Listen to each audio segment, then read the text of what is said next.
कामिनी बहुत ही खूबसूरत औरत थी। उसे अपनी खूबसूरती पर बहुत घमंड था, लेकिन उसकी शादी बहुत ही साधारण दिखने वाले आलोकनाथ से हो गई थी, जिसे वो बिल्कुल भी पसंद नहीं करती। आलोकनाथ दफ्तर के मार्केटिंग विभाग में क्लर्क का काम करता था।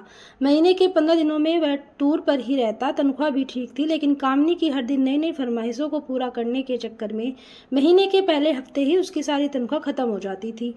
एक दिन की बात है, सुबह का समय था। कामिनी बिस्तर पर लेटी हुई थी। तभी आलोकनाथ ने उसे जगाते हुए कहा, क्या बात है कामनी, आज बहुत देर तक सोई हुई हो? कामनी, अरे जिसकी किस्मत ही सो गई हो वो जागकर क्या करे? आलोकनाथ बोले, क्या बात है, आज सुबह सुबह ही ताने? कामनी, तो क्या चाहते हैं आप? सुबह सुबह आपकी आरती उतारना शुरू कर दूं या पैर दबाऊं? आलोकनाथ समझ गया कि कामनी को कोई नई चीज चाहिए, क्योंकि जब भी उसे कोई चीज चाहिए होती थी वो इसी तरह का नाटक करने लगती थी। आलोकनाथ, अरे क्या चाहिए तुम्हें, बोलो ना। कामिनी, हाँ हाँ बोल तो ऐसे रहे हो जैसे चांद तारे लेकर आ जाओगे मेरे लिए। कितने दिनों से आपको सोने की रिंग के लिए बोल रही हूँ, लेकिन तुम तो एक कान से सुनकर दूसरे कान से निकाल देते हो। आलोकनाथ, अब जितनी हैसियत है मेरी उतना ही तो कर पाऊंगा मैं, और अभी मेरा हाथ तंग है। 2-3 महीने रुक जाओ ना, फिर दिला दूंगा। कामिनी, तो फिर मुझसे पूछते ही क्यों हो, क्या चाहिए? अपना काम करिए, मेरे सिर में बहुत दर्द है। आलोकनाथ क्या करता, किसी तरह कर्ज लेकर कामिनी के लिए रिंग ले आया, लेकिन कामिनी बहुत ही लालची औरत थी। उसे हमेशा कुछ नया चाहिए होता था। इस बीच कामिनी के पड़ोस में एक नया शादीशुदा जोड़ा अमन और सुप्रिया रहने के लिए आए।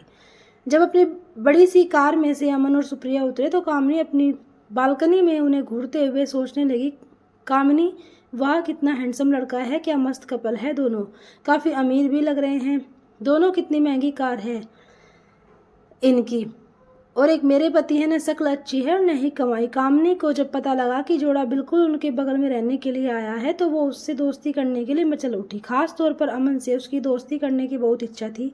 एक दिन वो उसके घर गई, उसने दरवाज़ा खटखटाया। दरवाज़ा अमन ने ही खोला। सामने से अमन को देखकर वो उस पर और भी लट्टू हो गई। कामनी जी, वो मैं आपके पड़ोस में ही रहती हूँ, थोड़ी चीनी चाहिए थी मुझे। अमन जी, अभी देता हूँ। अमन, सुप्रिया, सुप्रिया जरा कटोरी में चीनी तो ले आना। सुप्रिया चीनी लेकर आ गई। अमन ने उसे कामनी को देने को कहा। इस बीच कामनी की नज़र अमन के घर पर थी। काफ़ी महंगी और एंटीक चीज़ों से सजा हुआ था उनका घर। जब सुप्रिया ने कामनी की चीनी की कटोरी दी तो उसकी नज़र सुप्रिया के गले में पहने नेकलेस पर गई। उसने अंदाजा लगाया कि डायमंड का ही होगा। सुप्रिया और अमन दोनों ने कामनी को घर के अंदर आने को कहा तो उसने कहा कि फिर किसी दिन। कामनी जब चीनी की कटोरी लेकर अपने घर गई तो आलोकनाथ की नज़र उस पर गई। आलोकनाथ, अरे घर में तो इतनी सारी चीनी पड़ी है, फिर तुम पड़ोस से मांग कर क्यों ले आई?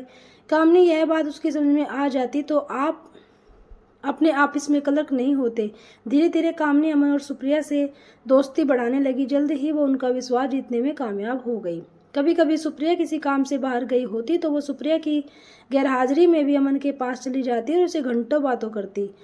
अमन, अरे बस करिए भाभी, आज तो हंसा हंसा कर जान ही ले लें। कामनी, अरे ऐसा मत कहिए अमन, आपकी जान हमारे लिए बहुत कीमती है, हम तो आपके लिए अपनी जान भी दे सकते हैं।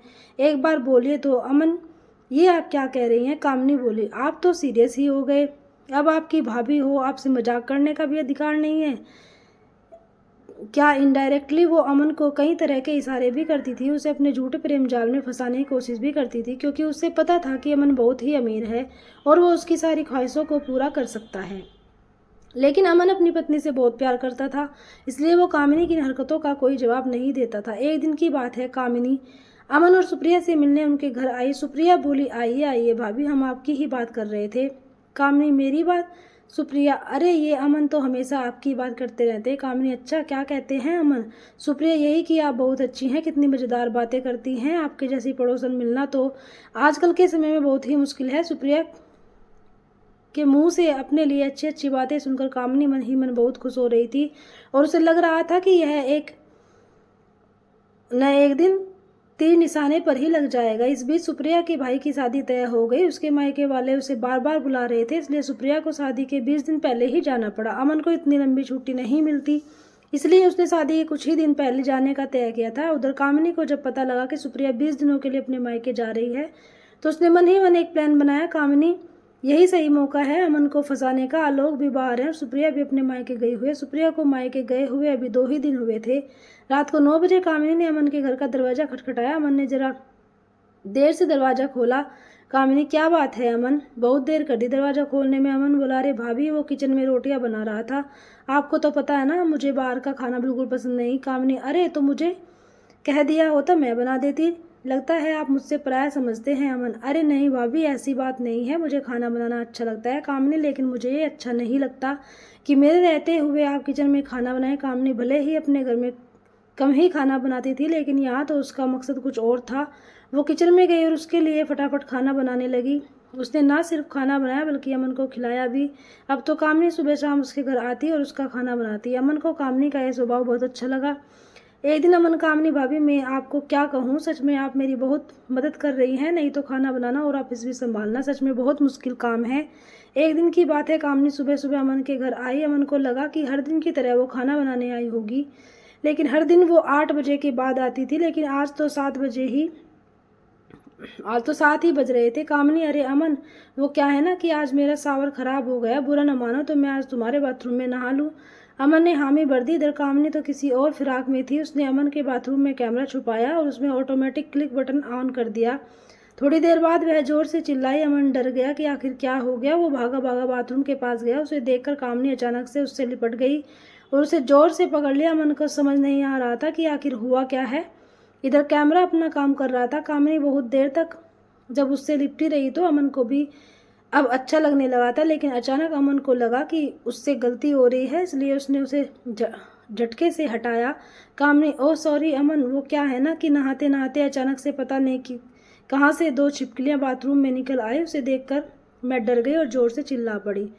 अमन अब भी कामनी से अपनी नज़रें नहीं मिला पा रहा था। इधर कामनी अपने प्लान में कामयाब हो गई थी। अमन के साथ उसकी सारी तस्वीरें कैमरे में कैद हो गई थी, जिसमें उन दोनों ने एक दूसरे को गले से लगा रखा था। अगले दिन वो सारी तस्वीरें अमन को लिफाफे में अपने घर के बाहर पड़ी मिली। उन तस्वीरों को देखकर उसका दिमाग सुन्न रह गया।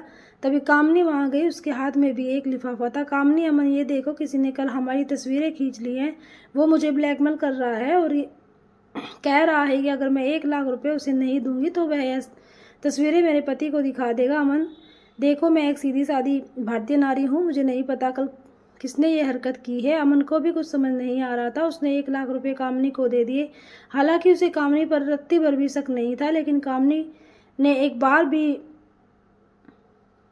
उससे 5 लाख रुपए मांगे तो उसका दिमाग ठनका। फिर भी उसे ज़्यादा शक नहीं हुआ। उसने 5 लाख रुपए भी उसे दे दिए। लेकिन जब अमन सुप्रिया के पास जाने की तैयारी कर रहा था, कामिनी ने फिर से उसे 2 लाख रुपए मांगे। इस बार अमन को लगा कि दाल में ज़रूर कुछ काला है। हालांकि गलती उससे भी हुई थी। अमन ने बहुत सोचा और उसने सुप्रिया से माफ़ी मांगते हुए उसे सारी बात बता दी। सुप्रिया उसी समय अपने मायके से अमन के पास लौट आई। उस दिन कामनी जब शाम को 2 लाख रुपए लेने आई तो उसने सुप्रिया को देखा। सुप्रिया को देखकर उसका चेहरा उतर गया। कामनी, अरे तुम कब आई? सुप्रिया, सुप्रिया जी अभी आई हूँ भाभी। उसके बाद सुप्रिया ने अमन और कामनी की सारी तस्वीरें उसे दिखाई और कहा, सुप्रिया भाभी, आपने मुझे बताया क्यों नहीं कि आपको इन तस्वीरों के लिए ब्लैकमेल कर रहे हैं। मैं अभी इन तस्वीरों को लेकर पुलिस स्टेशन जा रही हूँ। पुलिस का नाम सुनते ही कामनी के होश उड़ गए। उसे अपनी पोल खुलने का डर सताने लगा। उसने पुलिस स्टेशन न जाने की बात उनसे कही, लेकिन सुप्रिया अड़ी रही। आखिरकार कामनी टूट गई और रोते रोते उसने अपना गुनाह कबूल कर लिया। सुप्रिया, मुझे शर्म आती है आप जैसी औरतों पर जो अपने मतलब के लिए दूसरे मर्दों को फंसाती हैं। अरे आलोक भैया, मैं क्या कमी है? वो बेचारे तो आपको हर खुशी देने की कोशिश करते हैं, लेकिन पता नहीं आपको ऐसा क्या चाहिए जो आपका लालच खत्म ही नहीं होता। कामनी और अपनी गलती का एहसास हो गया था। उसने उन दोनों से माफ़ी मांग ली, लेकिन अमन और सुप्रिया ने कुछ दिनों बाद अपना फ्लैट खाली कर दिया और वो कहीं और रहने चले गए। तो दोस्तों, आपकी मज़ेदार कहानी कैसी लगी कमेंट करके ज़रूर बताएं।